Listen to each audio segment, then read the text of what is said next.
A very good morning my dear 7th class students. Last video में हमने पढ़ा था आमोदिनी बुक से। ये हमारी आमोदिनी की बुक है, देखिए।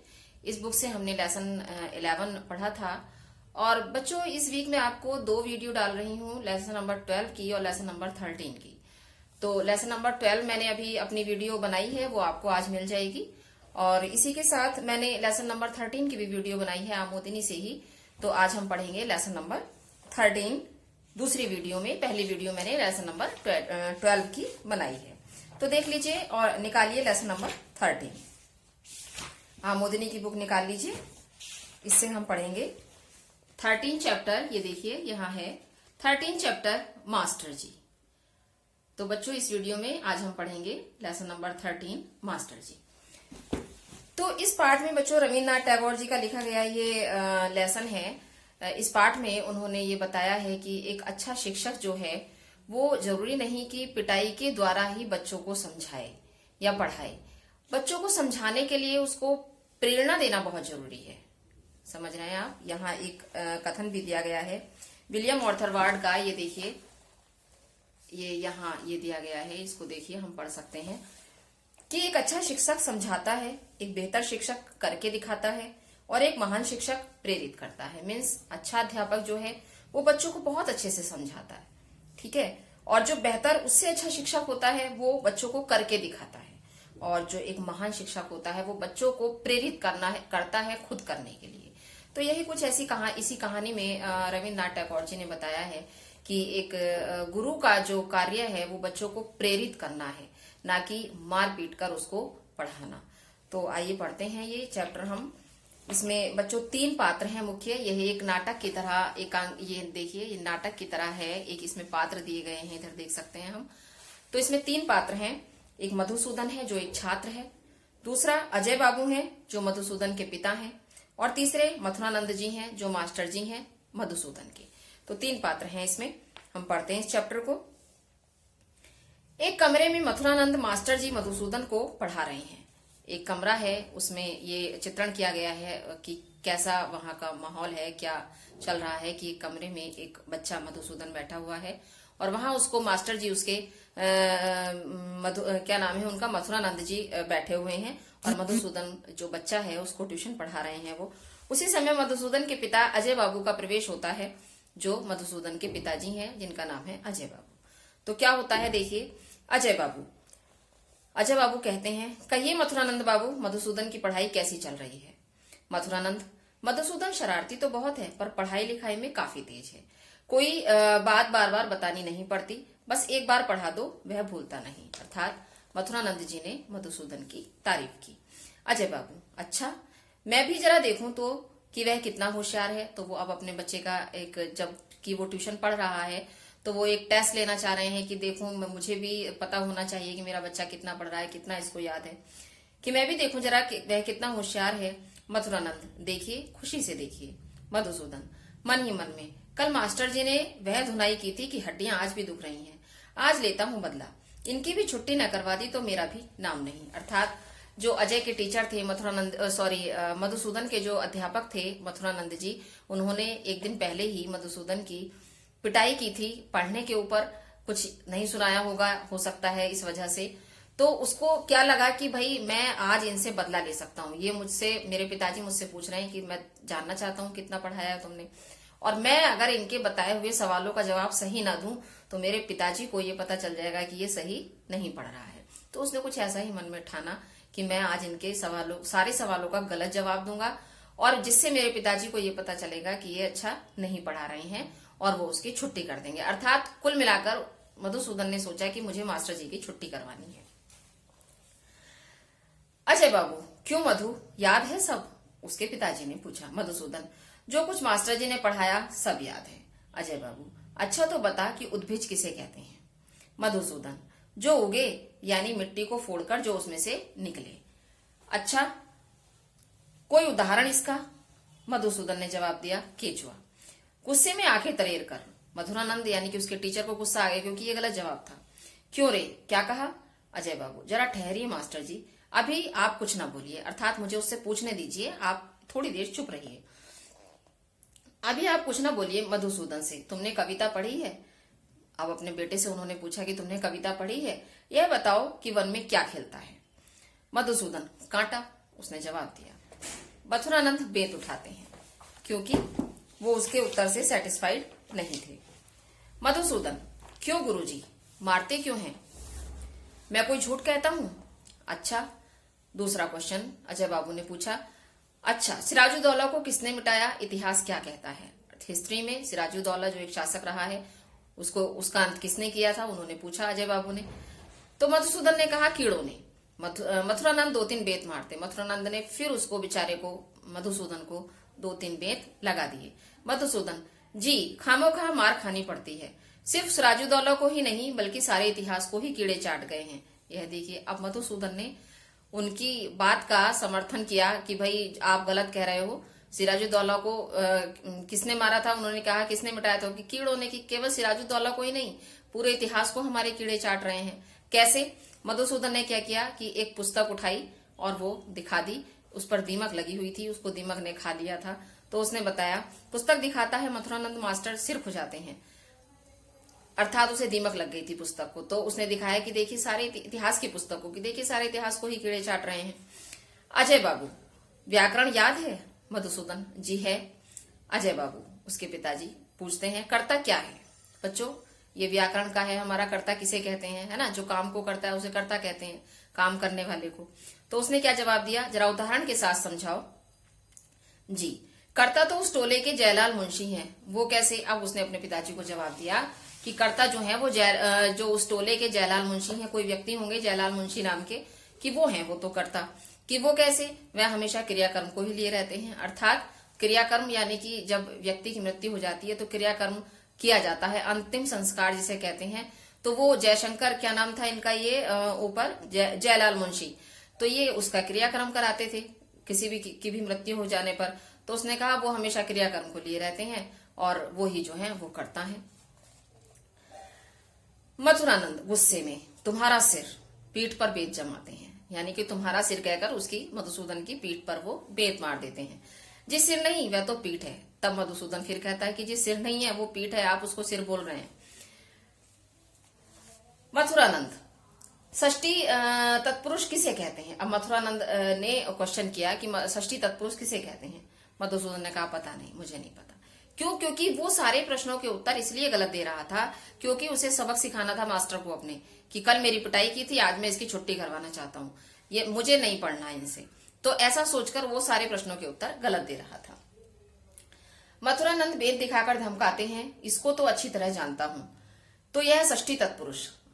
अजय बाबू का हंसना और मथुरानंद का कुड़कर रह जाना, यानी कि अजय बाबू जब उसने कोई भी प्रश्न का जवाब नहीं दिया तो अजय बाबू यानी कि उसके पिता जो है वो हंसते हैं, मुस्कुराते हैं और मथुरानंद जी इसकी बात पर कुड़ जाते हैं। अजय बाबू, अंकगणित सीखा है?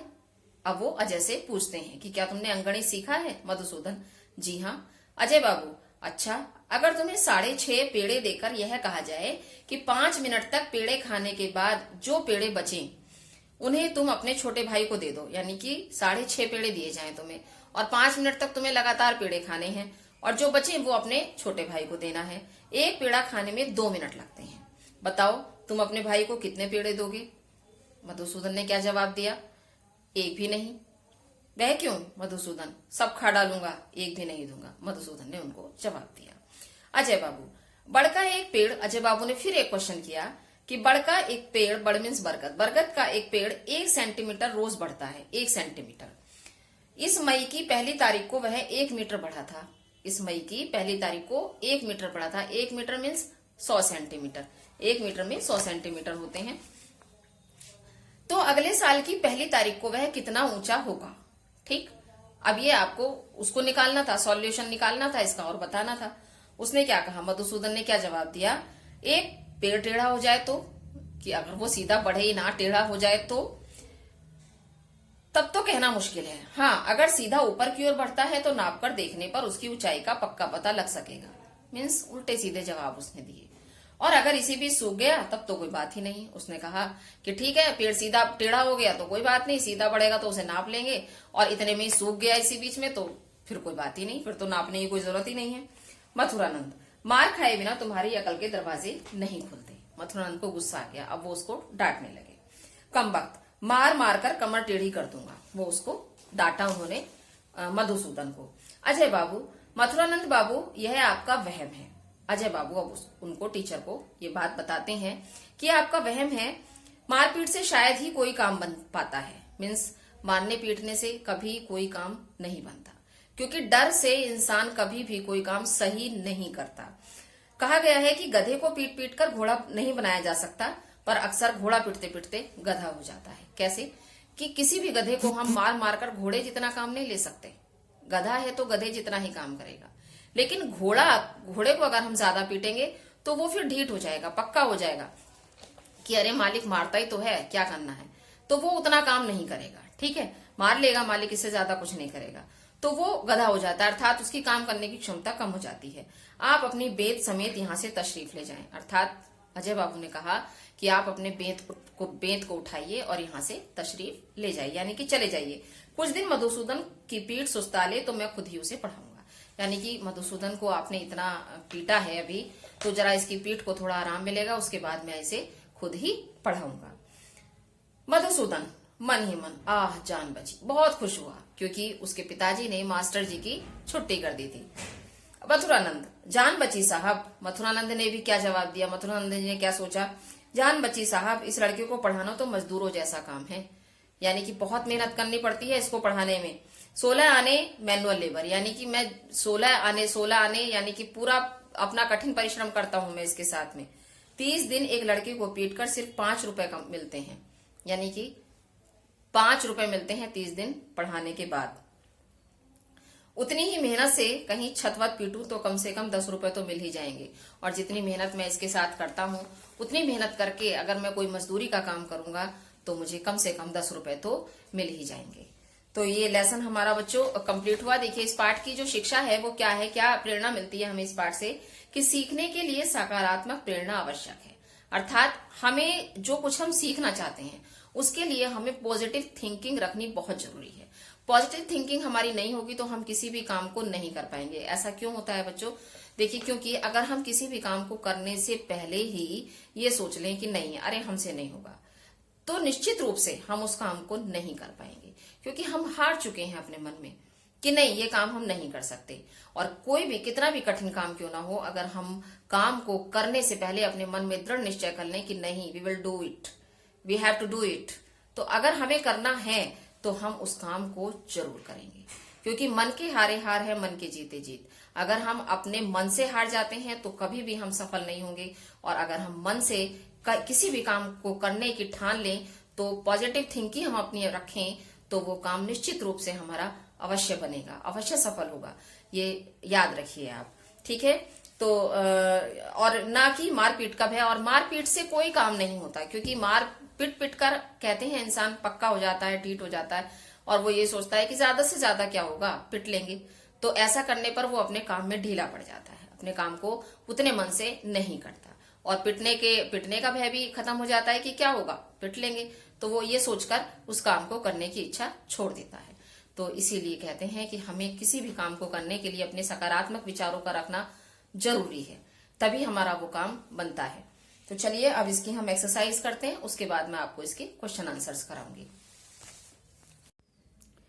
तो ये देखिए बच्चों, ये हमारी एक्सरसाइज है, इसकी सही शब्द से रिक्त स्थान भरिए।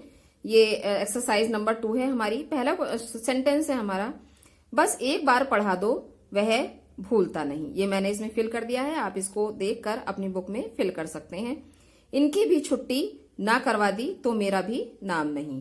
थर्ड सेंटेंस है, सिराजुद्दौला को ही क्यों सारे इतिहास को ही कीड़े चाट गए हैं। ये सारे पाठ के ही आपके सेंटेंस हैं, ये आप देखकर इसको अपनी बुक में फिल कर सकते हैं। नेक्स्ट है हमारा, मधुसूदन की पीठ सुस्ता ले तो मैं खुद ही इसे पढ़ाऊंगा। इसमें आएगा सुस्ता। इस लड़के को पढ़ाना तो मजदूरों जैसा काम है, इसमें मजदूरों आएगा, ये आप फिल कर लें आप अपनी बुक में। फिर है, सही उत्तर पर सही तथा गलत उत्तर पर सही उत्तर पर सही का चिन्ह लगाइए। देखिए यह है, मधुसूदन को कौन पढ़ाता था, तो यहाँ हम देख सकते हैं ये मधुसूदन को कौन पढ़ाता था, उनका नाम था मथुरानंद जी। ठीक है, ये हम इसमें अपनी बुक में फिल करेंगे। नेक्स्ट है हमारा, नेक्स्ट सेंटेंस है, मधुसूदन के अनुसार वन में क्या खिलता है। देखिए मैंने इसको टिक कर रखा है, इसका ये सेकंड ऑप्शन होगा। मधुसूदन के अनुसार वन में कांटा खिलता है। ठीक है, ये देखिए, ये मैंने इसमें यहाँ टिक कर दिया है। थर्ड सेंटेंस है, मधुसूदन के पिता का क्या नाम था। तो बच्चों मधुसूदन के पिता का नाम अजय बाबू था, जैसा कि आपने अभी पाठ में पढ़ा।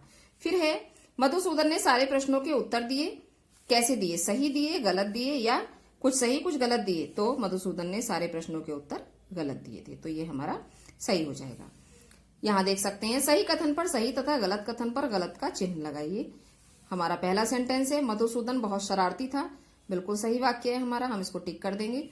जो कुछ मास्टर जी ने पढ़ाया सब भूल गया, बिल्कुल गलत वाक्य है ये, वो भूला नहीं था बल्कि उसने जानबूझकर गलत जवाब दिए थे ताकि वो मास्टर जी की छुट्टी करवा सके। मधुसूदन मास्टर जी से छुटकारा पाना चाहता था, बिल्कुल सही वाक्य है ये, तो हमने इसको टिक कर दिया है। सही उत्तर न देने पर अजय बाबू ने मधुसूदन की पिटाई लगाई, बिल्कुल गलत वाक्य है ये, उन्होंने उनकी पिटाई नहीं लगाई थी बल्कि उसको समझाने के लिए बोला था कि आप जाइए मैं इसको समझाऊंगा। मास्टर जी के अनुसार मार खाए बिना मधुसूदन की अक्ल के दरवाजे नहीं खुलते। तो ये सही वाक्य है, बिल्कुल सही वाक्य है ये, देख लीजिए। ठीक है, अब हमारा नेक्स्ट है एक्सरसाइज, निम्नलिखित शब्दों में से प्रत्यय अलग करके लिखिए। तो ये जो हमारे शब्द दिए गए हैं इसमें से हमें प्रत्यय अलग करके लिखने होंगे। शरारती, शरारत प्लस ई, इसमें हमें मूल शब्द हमारा शरारत है और ई इसमें प्रत्यय लगा हुआ है। तो बच्चों इसमें हमारा मूल शब्द हो गया शरारत और ई प्रत्यय हो गया, इसमें से हमने दोनों को अलग अलग करके लिख दिया। यहाँ खिलता, खिल मूल शब्द है और ता इसमें हमारा प्रत्यय है। नेक्स्ट है मारता, मार शब्द है हमारा मूल शब्द और ये हमारा ता इसमें प्रत्यय है। अब इधर आ जाइए, भूलता, भूल प्लस ता, भूल मूल शब्द हो गया और ता इसमें प्रत्यय हो गया। फिर है झूठी, झूठ मूल शब्द हो गया और बड़ी ई इसमें हमारा प्रत्यय हो गया। नेक्स्ट है ऊंची, ऊंच प्लस बड़ी ई, ऊंच मूल शब्द है और ई इसमें हमारा प्रत्यय लग गया। ठीक है, ये हमारे हो गए प्रत्यय और मूल शब्द हमने अलग करके लिखे। अब यहाँ हमारा देख लीजिए, निम्नलिखित शब्दों के 3-3 पर्यायवाची शब्द लिखिए। देखिए पर्यायवाची शब्द बच्चों आप अपनी इच्छा से कुछ और भी लिख सकते हैं, सही होने चाहिए बस, क्योंकि हो सकता है मैंने आपको उसमें लाइव क्लास में कुछ और 1-2 शब्द चेंज करके भी लिखाया हो, तो उससे कोई फर्क नहीं पड़ता। आपको अगर और शब्द भी आज कुछ याद आ रहे हैं तो आप लिख सकते हैं, क्योंकि पर्यायवाची तो बहुत सारे शब्द होते हैं और हम यहाँ सारे तो नहीं लिख सकते। तो अगर आपको कुछ और भी लर्न है इसके अलावा तो आप वो भी लिख सकते हैं।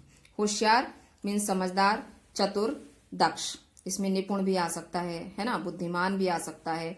तो ये हमारे पर्यायवाची होशियार शब्द के हो जाएंगे। मिट्टी, मृदा, धूल और रज, ये हमारे 3 इसके पर्यायवाची हो गए।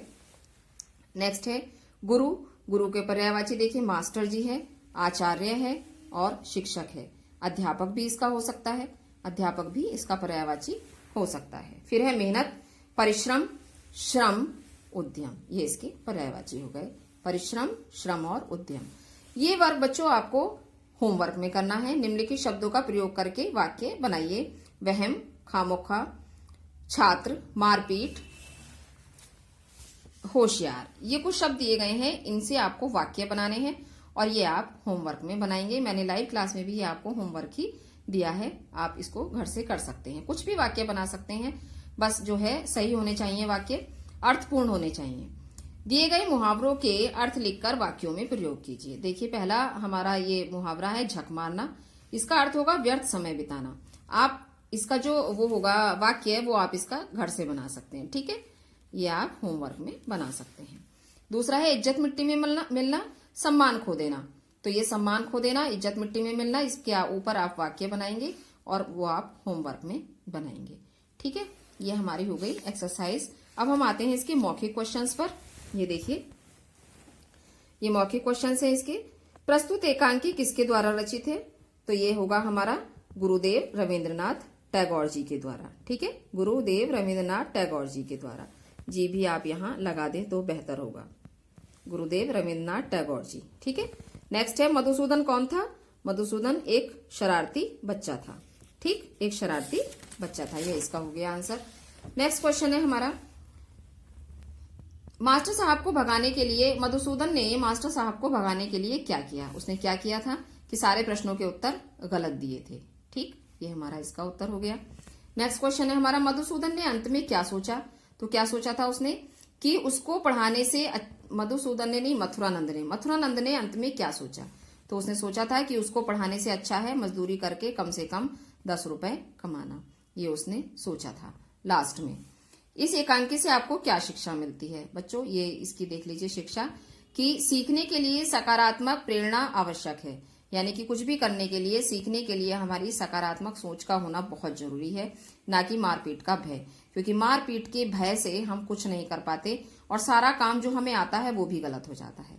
ठीक है, तो ये हमारे हो गए इसके मौखिक प्रश्न। अब मैं आपको इसके क्वेश्चन आंसर्स कराती हूँ। तो ये देखिए बच्चों, ये इसके क्वेश्चन आंसर्स हैं। पहला क्वेश्चन है हमारा, मथुरानंद कौन थे? इसका आंसर होगा मथुरानंद मधुसूदन के मास्टर जी थे। क्या आंसर है इसका? मथुरानंद मधुसूदन के मास्टर जी थे। सेकंड क्वेश्चन है, अजय बाबू कौन थे?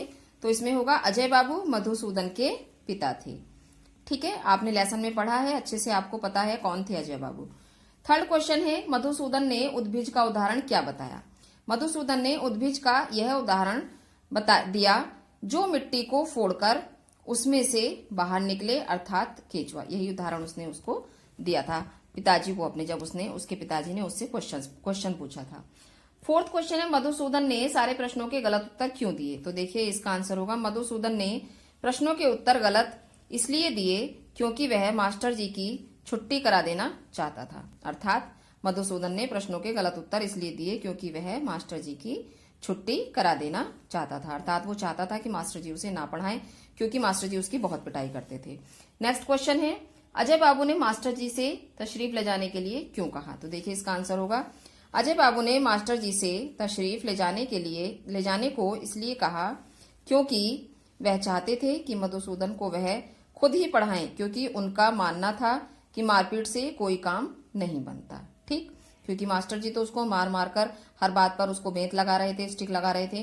तो उसके पिताजी ने जबकि ये सोचा कि मारने से कुछ नहीं होगा, इसको मैं अपने तरीके से समझाना होगा, प्रेरित करना होगा, पढ़ने के लिए पढ़ाना होगा, तो इसलिए उसके पिताजी ने सोचा था कि मैं इसको स्वयं पढ़ाऊंगा। तो उन्होंने जो है मास्टर जी की छुट्टी कर दी थी और खुद ही पढ़ाने का उसको निर्णय लिया था। तो बच्चों ये चैप्टर हमारा यहाँ चैप्टर नंबर 13 कंप्लीट हो गया। अब आपके 2 चैप्टर इसमें बचे हैं हमारे, ये देख लीजिए, चैप्टर नंबर 14 नशा और चैप्टर नंबर 15। देखिए देखते हैं क्या है चैप्टर नंबर 15। चैप्टर नंबर 15 में है दुख का अधिकार। ये देख लीजिए, दुख का अधिकार। तो ये मैं आपको नेक्स्ट 2 वीडियो डालूंगी फिलहाल में ही, क्योंकि हमें सिलेबस कंप्लीट कराना है, इसीलिए हो सकता है या एक एक दिन करके डाल दूंगी, एक दिन 14 चैप्टर की, एक दिन 15 चैप्टर की। हो सकता है एक साथ डालूं या हो सकता है अलग अलग दिन डालूं, तो आप चेक करते रहिएगा रोज, ठीक है, कि वीडियो तो नहीं आई आज आपकी। और वीडियो उसमें लाइव क्लास में भी हमारा चैप्टर 13 तक हमारा सिलेबस कंप्लीट हो गया है और वीडियो में भी हमारा 13 चैप्टर तक आज सिलेबस कंप्लीट हो गया है। और आप शब्दार्थ बच्चों याद करते रहिएगा, क्योंकि शब्दार्थ मैंने आपको कॉपी में नहीं कराए हैं, आप शब्दार्थ बुक में से ही याद कर लीजिए। सारे क्वेश्चन आंसर एक्सरसाइज आप एग्जाम के लिए प्रिपेयर रहिए बच्चों। उसके बाद आपके रिवीजन टेस्ट स्टार्ट हो जाएंगे सिलेबस कंप्लीट होने के बाद। तो इसके साथ ही बहुत बहुत धन्यवाद आपका। Thank you very much.